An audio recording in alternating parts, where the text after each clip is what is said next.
एका ब्राह्मण दाम्पत्याला अनेक नवसांनंतर एक मुलगा झाला होता. श्री गुरु नृसिंह सरस्वतींनी त्याला आशीर्वाद दिला होता. परंतु अचानक तो मुलगा आजारी पडला आणि त्याचा मृत्यू झाला. आपल्या एकुलत्या एक पुत्राचा देह पाहून ती माता वेडीपिसी झाली. तिला श्री गुरूंच्या शब्दांची आठवण झाली. श्री गुरूंनी तर दीर्घायुष्याचा आशीर्वाद दिला होता, मग माझा मुलगा का गेला? ती माऊली आपल्या मुलाचे प्रेत घेऊन श्री गुरूंच्या मठाबाहेर आली आणि टाहो फोडू लागली.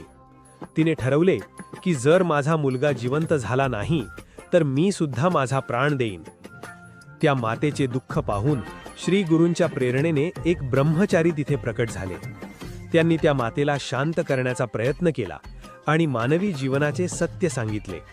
हा भाग आध्यात्मिकदृष्ट्या अत्यंत महत्त्वाचा आहे. ब्रह्मचारी म्हणाले, हे माते, हा देह म्हणजे केवळ